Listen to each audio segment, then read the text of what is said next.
nous allons aujourd'hui commencer notre conférence de Pâques, donc Pessah. Cette conférence de Pâques, on la fait en général tous les ans, et puis dans toutes les églises possibles du monde, inimaginables, quelles qu'elles soient, on parle évidemment de Pâques et de la résurrection du Messie, puisque c'est le sommet, je dirais, de la montagne, lorsque le Messie va ressusciter, et ce sera un sommet. Donc pendant cette conférence, nous allons passer donc 3 jours, enfin 4 rencontres. Aujourd'hui, ce soir, maintenant, bien entendu, demain 2, dimanche 1, plus longue ou 2, plus courte, ça dépendra un peu de ce que nous pourrons supporter, hein, parce que c'est parfois un peu long. Donc aujourd'hui, je vais vous parler, ou plutôt pendant ce week-end, je vous parlerai de Pessah d'une façon assez différente de ce qu'on en parle en général. En général, évidemment, on explique la sortie d'Égypte, les matzot, l'agneau, etc., etc. Tout ça, évidemment, est vrai. Et c'est vraiment très important. Néanmoins, je vais commencer aujourd'hui une introduction à Pessah. Et pour expliquer cette introduction, je vais utiliser donc un système un peu différent de ce qu'on fait d'habitude. Et je vais vous parler de ce que je vais nommer donc le cycle. Un cycle de libération. On peut parler toujours de Pessah de la même façon, bien sûr, mais Dieu met en place un cycle de libération et on va également expliquer comment le cycle j'allais dire, de l'Égypte va lui être brisé. Et comment Dieu va utiliser sa puissance pour briser le cycle de l'Égypte, pour placer un nouveau cycle. Et ce cycle, évidemment, va perdurer et va se reproduire à de nombreux niveaux. Et vous allez entendre une lecture du texte hébraïque, évidemment, assez différente, surtout d'un très court passage qui a été vraiment mal traduit en français et que je retraduirai de l'hébreu en français dans son code originel. Et nous allons comprendre un des grands mystères de la fête de Pessah. Aujourd'hui, je vais donc commencer par cette introduction et je vais expliquer en quelques mots donc ce qu'est cette introduction de Pessah. Alors, la première chose dont nous allons parler, lorsque l'on parle de Pessah, il faut toujours parler de l'origine et du commencement de toute chose. Nous nous souvenons tous, et nous le savons tous, qu'après la faute, la première faute adamique, il y a eu un exil. Le premier exil, lorsque Dieu va chasser l'homme et la femme. Le thème est toujours très compliqué parce que lorsqu'on parle qu'il chasse Adam, en réalité, évidemment, comme je vous l'avais souvent dit, il va chasser Adam dans sa notion adamique qui est l'homme et la femme ensemble, bien sûr. De même que je vous l'avais expliqué que lorsqu'il donne la sentence de mort sur Adam, ce n'est pas que sur monsieur, c'est aussi sur madame. Donc évidemment, lorsqu'il va chasser et le thème est même très fort parce que si nous lisons le texte originel, nous voyons qu'il est dit que Dieu les chassa, mais les 2 fois dont on se les dit en français, en hébreu ne sont pas les mêmes verbes. La première fois c'est il l'envoya, il le renvoya si vous voulez. La deuxième fois, la Torah nous enseigne que Dieu divorça. Alors c'est très incroyable. Dieu divorce, se dit comment est-ce possible? Parce que Dieu, dans cette notion déjà adamique, avait déjà une idée de ce qu'était l'épouse, qui s'unit avec l'époux. Et lorsque l'on parle de l'époux, évidemment que nous parlons tout de suite dans notre esprit, et nous le comprenons immédiatement, il s'agit immédiatement du Mashiach, du Messie. Donc la notion de Pessah commence bien avant la fête de Pessah et Dieu va utiliser des systèmes absolument incroyables et fabuleux pour libérer ce peuple d'Égypte. Donc qu'est-ce que c'est que Pessah?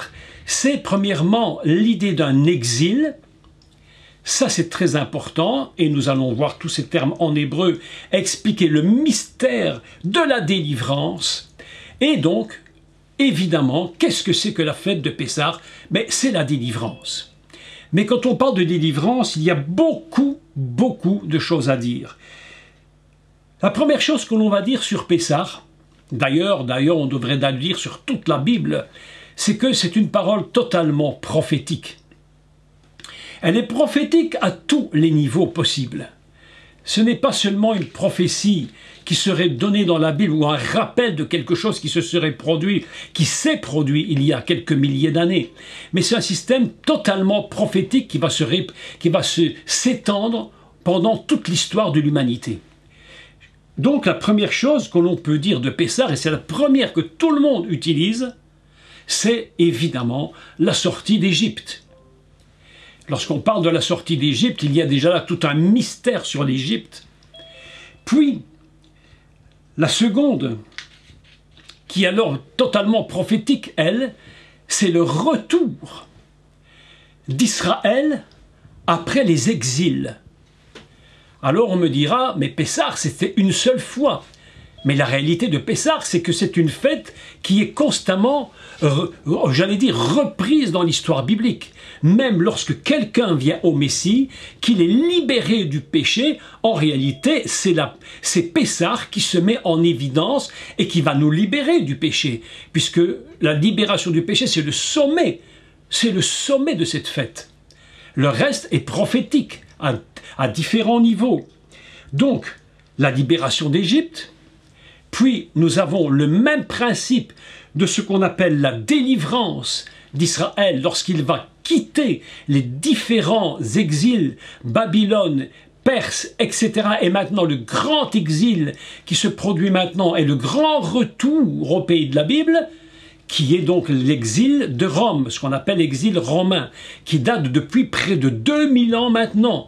Et le peuple d'Israël retourne dans sa terre et il devrait vraiment tourner les yeux vers le ciel pour comprendre la grâce que Dieu lui a fait de retourner sur sa terre. Alors que lorsque l'on tourne en Égypte, en Israël maintenant, nous nous rendons compte combien ils ont encore besoin de cette fête de Pessah pour sortir de l'enfermement dans lequel ils sont. Et puis évidemment, je dis le summum, c'est ce que j'avais dit de cette fête, c'est la libération complète de l'humain qui est plongé totalement dans le péché. Et grâce à la sortie d'Égypte, prophétiquement, il nous annonce que le monde peut trouver la liberté dans le Messie. C'est les fondements de cette fête. Et puis alors le summum du sommet, c'est lorsque nous serons enlevés avec lui de cette terre pour le rencontrer définitivement là-haut. Là, on pourra dire que c'est le Pessah du Pessah, la fête de Pâques au niveau le plus élevé que jamais il n'y aura. Et après celle-là, il n'y en aura plus aucune. Parce que les cycles que Dieu a mis en place se termineront définitivement avec l'enlèvement des croyants pour rencontrer le Seigneur là-haut avec lui pour l'éternité. Donc ça, c'est les grands points prophétiques donc, de cette fête de Pessah. La question qui se pose, la première question qui m'est venue à l'esprit lorsque je pense à cette fête de Pâques, je me dis, mais pourquoi Dieu a-t-il envoyé son peuple, ou tout du moins les enfants d'Israël, en Égypte, lorsque Joseph leur a dit de venir en Égypte? Déjà là, il y avait tout un enseignement important.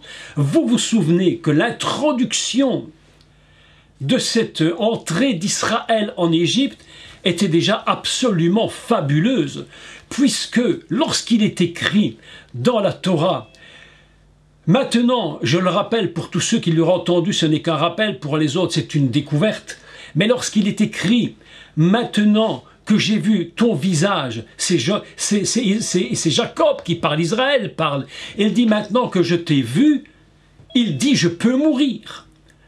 Complètement fou. Je me dis « Mais comment peux-tu dire, après avoir tant d'années sans voir ton fils, maintenant que je t'ai vu, je peux mourir? Moi, je dirais, faisons la fiesta. Je dirais, faisons-nous un bon repas. Et faisons la fête ensemble. Mais il dit juste le contraire, je peux mourir. Et en réalité, cette entrée dans la terre d'Égypte cache un mystère absolument fantastique, c'est que la valeur de la phrase « je peux mourir » est exactement la même valeur que le nom de Jacob, Jacob. Autrement dit, c'est comme si Jacob avait dit à Joseph qu'ils appellent Mashiach ben Yosef, le Messie, fils de Joseph, au niveau de la délivrance. Il possède en lui quelque chose de libérateur. Ainsi, nous comprenons que lorsque il voit le Messie libérateur, ce qui est totalement prophétique pour la fin des temps, et nous sommes dans ces temps où bientôt Israël va reconnaître son Messie, et alors il dira, Jacob peut mourir, Israël va vivre. C'est le secret de l'entrée des enfants d'Israël en Égypte. Et voilà qu'il se trouve dans la terre d'Égypte. Et il va y demeurer au moins plus de 2 siècles. Et au début, tout se passe bien, tout se passe très très bien. Mais voilà que les années passant, je dirais les siècles passant, l'assimilation se fait. Et lorsque l'assimilation se fait dans l'exil, je pense que c'est là un des grands problèmes de l'exil. Il en est de même pour tout le monde. Il est impossible de parler de Pessah si on ne parle pas d'assimilation. Parce que c'est de l'assimilation qu'il faudra se détacher. Je dirais qu'il faudra être arraché par la force divine pour que cette assimilation disparaisse et que nous puissions comprendre quelle est réellement notre identité. Et Israël va connaître une expérience terrible d'assimilation. Ils vont être livrés à l'Égypte. Au début, tout se passe bien, mais voilà qu'ils deviennent nombreux. Et la Torah nous enseigne que, non pas ils étaient nombreux, mais la Torah nous enseigne que le peuple d'Israël en Égypte avait un problème pour Pharaon. La Torah nous enseigne qu'ils étaient en train de pulluler. Et Vaishretsu, qui signifie pulluler, est un mot qui vient de Sheretz, qui signifie des insectes comme des cafards. Et voilà que l'Égypte, tout à coup, considère le peuple d'Israël comme des cafards, comme de la vermine. La quantité commence à poser problème. D'ailleurs, nous avons remarqué que toutes les nations qui avaient reçu les Juifs pendant le dernier exil romain, lorsque le peuple d'Israël se met à multiplier, je dirais, véritablement pour Dieu et pour eux à multiplier, mais pour ceux qui les voient et qui ne le supportent plus, ils sont réellement devenus comme des insectes qu'il faut chasser. Si on n'a pas compris ce grand principe de la Torah, nous ne pouvons même pas comprendre pourquoi ils sont sortis d'Égypte. Parce que si tout se passe bien, il n'y a aucune raison de partir. Pourquoi croyez-vous aujourd'hui que le peuple d'Israël, c'est-à-dire la diaspora juive aux États-Unis, en France, en Belgique, enfin partout dans le monde, je crois même qu'ils sont plus nombreux à l'extérieur qu'en Israël. Pourquoi ? Mais parce qu'ils se sont très bien assimilés. Ils sont devenus vraiment des citoyens de chaque nation. Alors, on peut le comprendre qu'ils s'assimilent là où ils sont, c'est normal. Mais lorsque Dieu te demande de quitter cette assimilation pour retrouver ta véritable identité, celle du peuple d'Israël, alors mes amis, là ça devient très compliqué. Je me suis dit, mais pourquoi Dieu, tu as permis que ce peuple aille en Égypte alors que tu savais ces choses ?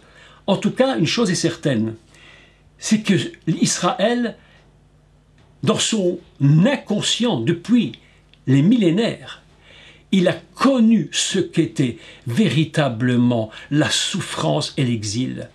Il a connu ce qu'était d'être esclave. Il a connu ce que voulait dire souffrir en étant esclave d'un endroit où les gens ne peuvent plus te supporter. Autrement dit, Israël, il y a un texte absolument formidable qui nous dit que lorsque c'est la Torah qui parle, et elle dit, lorsque tu recevras l'étranger chez toi, n'oublie pas que toi-même tu étais dans l'esclavage, donc tu ne dois pas leur faire subir la même chose. Ne rends pas esclave alors que toi-même tu l'étais. Cette phrase est très importante. Pourquoi très importante? Parce que, mes bien-aimés, écoutez, tu ne peux pas comprendre autrui aussi longtemps que toi-même tu n'as pas connu la souffrance. C'est impossible. Et Israël, choisi par Dieu pour annoncer la délivrance aux nations, avait besoin de connaître ce qu'était véritablement la souffrance et la difficulté, ce qui était insupportable pour vivre pendant des dizaines et des dizaines d'années dans un esclavage terrible. Il n'y a que celui qui a connu cela qui peut comprendre. Il y a 2-3 jours, ou hier, je crois, au plus tard hier, j'ai entendu un témoignage, peut-être vous l'avez entendu, à la télévision, aux informations, un monsieur qui était injustement enfermé, je crois que c'est au Maroc, en prison pendant 12 ans, tenu dans une prison, torturé, maltraité. Il disait la moindre demande, tout était refusé, et cet homme en avait les larmes aux yeux. Qui peut comprendre mieux celui qui est enfermé, sinon celui qui a été enfermé?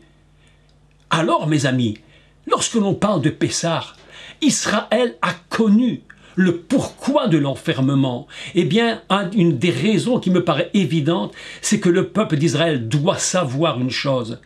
C'est que pour recevoir la Torah qu'il va donner au monde, il ne peut la donner que si lui-même c'est la souffrance qu'il a connue. Est-ce que vous me comprenez? Je ne peux donner à l'autre que la liberté si moi j'ai compris ce qu'était l'enfermement. C'est pourquoi il est dit, lorsque l'étranger viendra vers toi, lorsqu'il fera partie de ton peuple, traite-le, non pas comme un étranger, non pas comme un esclave. C'est ça, mes amis, un des principes de Pessah.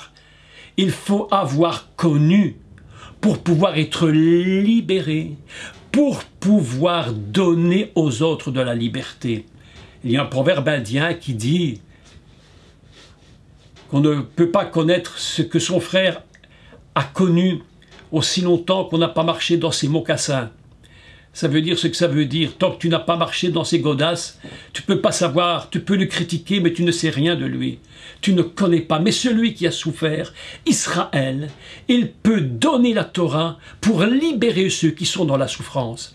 Parce que la Torah est venue pour libérer. La sortie d'Égypte, mes amis, ce n'est pas que pour libérer Israël, c'est pour libérer les nations entières par Israël. C'est ça le secret de Pessah.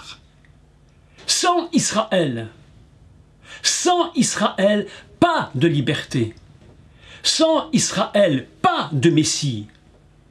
Sans Israël, impossible de pouvoir être libéré définitivement du péché.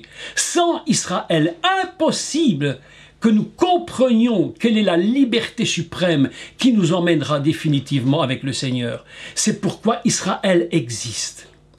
Israël a été construit fondamentalement pour donner la Torah au monde, pour libérer les nations à travers la puissance du Messie, et c'est pourquoi il fallait qu'ils comprennent la douleur des nations qui sont enfermées dans le péché, enfermées dans l'esclavage. La parole de Dieu nous dit, nous sommes esclaves de ce qui nous domine. Toujours. Des gens qui fument, qui boivent, qui se droguent ou qui font n'importe quoi dont ils ne peuvent jamais se libérer sont littéralement enfermés dans l'esclavage. Qui peut nous libérer? Eux, même pas. Les psychologues, même pas. Ils font tout ce qu'ils peuvent, les braves. Mais la véritable délivrance vient par le Messie produit lui-même dans le sein de ce qu'on appelle le réceptacle Israël. Sans Pessah, pas de peuple juif. Sans Pessah, pas de Torah. Sans Pessah, pas de nation, pas d'État. Si aujourd'hui, il y a un peuple d'Israël qui existe sur une terre que Dieu lui a donnée, c'est parce qu'à l'origine, Dieu avait prévu que Pessah, le but fondamental, ce serait de libérer son peuple pour l'emmener dans la terre de la promesse. c'est pas seulement pour les sortir d'Égypte. Ce n'est pas que pour les sortir d'Égypte. C'est pour les emmener dans un pays où coule le lait et le miel. Ça, c'est la fête de Pessah. Autrement dit, voilà que nous, qui sommes les nations, ce qu'on appelle les goïms, et lorsqu'on parle de goïms, il faut être très prudent sur le mot goïm, parce que les goïms, ce n'est pas un terme péjoratif comme beaucoup le croient, en disant Israël est en haut, les goïms sont en dessous. Pas du tout, parce que Dieu avait dit à Abraham, je ferai de toi une grande nation, et il utilise le mot goïm, le mot goï. C'est-à-dire que Abraham est le père de toutes les nations. Et donc, ça veut dire que ce mot des nations est élevé à un niveau extrêmement élevé. Et en fait, Israël, qui est sorti des goïms, il est quand même un goïm, mais qui porte une dimension libératrice, choisie par Dieu pour libérer les hommes et les femmes que nous sommes. C'est très important d'expliquer ces débuts, sinon jamais on ne pourra comprendre la puissance de la libération d'Israël, des enfants d'Israël de l'Égypte. Donc, encore une chose très importante, pourquoi quitter l'Égypte? Je vous en ai dit quelques mots, je rappelle ceci. Parce que il faut, écoutez, c'est fondamental ce que je vais dire, il faut retrouver l'identité fondamentale que Dieu a mis en place lorsqu'il créa son Adam. Et je m'explique. L'humanité a perdu son identité. Les hommes aujourd'hui, l'humanité aujourd'hui dans ça, j'allais dire, dans nos pays très religieux, très scientifiques et autres, ont tellement perdu leur identité qu'ils ne savent même plus que la force adamique fondamentale, c'est ce qui leur permet d'exister. Vous savez ce qui se passe à partir de là? Eh bien, on nous fait une théorie que l'homme descend du singe. Si tu veux quitter l'arbre et le singe, il n'y a qu'une solution. Il faut que tu passes par Pessah. Parce qu'à la sortie d'Égypte, va t'emmener dans une réflexion telle que tu vas retrouver ta véritable identité. Aujourd'hui, l'homme s'identifie, tenez-vous bien, à l'animal. Je descends du singe. Et nous avons un cher ministre ici dans notre pays, qui il y a quelques années m'a fait lever les cheveux sur la tête lorsqu'il a déclaré dans une émission, alors qu'on lui posait la question, ministre de l'Éducation nationale. D'ailleurs, on ne lui demande pas d'éduquer, on lui demande d'enseigner. Hein, qu'il laisse les parents s'éduquer et qu'ils s'occupent d'enseigner et qu'ils le fassent le mieux possible. Déjà là, ils ne le font pas bien. Mais enfin, bref, il était en train d'être fâché lorsque le journaliste lui pose la question, trouvez-vous, monsieur le ministre, qu'il est normal qu'on enseigne que l'homme vient de Dieu? Et le monsieur de répondre, mais c'est une catastrophe, c'est une faute très grave, dit-il. Il faut dire que l'homme vient du singe. Autrement dit, ton identité est complètement perdue. Je vous vois tous devant moi, je vois Marie-Hélène, je vois Jean, je vois Suzanne, Bernard, je vois tous. Mais qu'est-ce que je vois? Des hommes et des femmes adamiques. Je ne vois nullement des singes. Mais qu'est-ce qu'ils vont nous raconter? Mes amis, Pessah, la fonction de Pessah, c'est pas seulement de sortir d'Égypte, c'est de retrouver l'identité adamique. Et c'est une des raisons fondamentales pour lesquelles l'apôtre Paul avait tellement bien compris le thème qu'il va annoncer que le Mashiach Yeshua, il est le dernier, quoi? Singe? Allons, Adam, évidemment. Le dernier Adam. Nous tous qui sommes en le Messie, nous sommes adamiques. Nous retrouvons notre identité adamique. Et le monde, aujourd'hui, a besoin de retrouver son identité. Comment la retrouver? La seule solution, Pessah. Vous voyez que Pessah, ce n'est pas seulement sortir de l'esclavage de l'Égypte, c'est bien autre chose. Ça va tellement plus loin. Retrouver notre identité adamique, L'homme est tellement devenu animal qu'il a oublié, complètement oublié qu'il était Isha, mari et femme. Il a oublié Isha tellement grave, qu'aujourd'hui, Ish décide, ben moi j'ai envie d'être Isha. Et Isha dit, ben moi, ben, tout compte faire, j'ai choisi, je serai Ish. Et même au niveau du mari et de la femme, la confusion est totale. Et qu'est-ce qu'il reste à l'homme lorsqu'il est dans cette situation de ne plus savoir qui il est? Il reste que de l'animalité. Il ne reste que de Zahar ou Nekeva, c'est-à-dire le mâle et la femelle. Vous me direz, mais Jacques, mais qu'est-ce que tu nous racontes avec Pessah? Mais c'est tout le secret de Pessah. C'est de remettre tout en place par la libération du peuple d'Israël. L'homme est arrivé à un tel niveau de bestialité que même aujourd'hui, dans certains pays, on a dû faire passer une loi pour interdire les hommes et les femmes d'avoir des relations sexuelles avec des animaux. L'homme s'unit à l'animal. Il n'a plus d'identité réelle, il ne sait plus qui il est. Il est purement animal, mes amis. C'est terrible. Qu'est-ce que Pessah? Sortir pour nous redonner réellement notre identité adamique.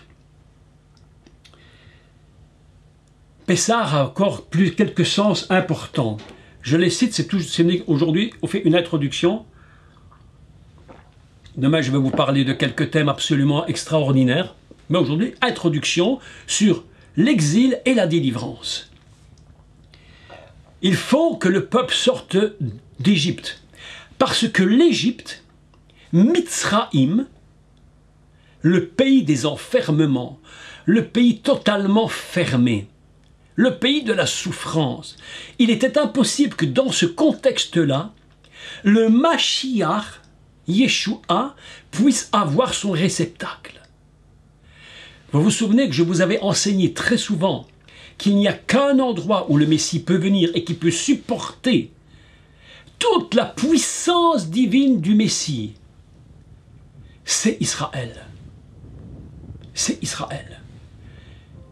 Un fameux monsieur avait dit, là-bas en Corée du Sud, dans une secte qui s'appelle Manmin, que le Messie reviendra en Corée du Sud. Ah bon? Mes amis, écoutez, je vais vous dire la vérité. Hein? On ne va pas le décevoir, mais enfin quand même, disons quand même la vérité. Si le Messie met son pied à son retour en Corée du Sud, la Corée du Sud explose. Elle implose dans tout, il ne reste rien d'elle. Elle n'a pas la force pour recevoir la notion messianique et la puissance du Messie. Un seul endroit existe au monde, Israël, Jérusalem. C'est le seul endroit où le Messie peut revenir. Pourquoi Pessah? Justement pour que le peuple d'Israël aille dans une terre qui sera destinée à recevoir le Messie. Sans Pessah, pas d'Israël, pas de nation, pas de réceptacle messianique. Impossible. C'est à ça que sert cette fête. À quoi sert encore Pessah? Pas seulement à sortir d'Égypte. Mais non. Pessah, c'est le moment où ils vont sortir, où ils vont se trouver face au don de la Torah.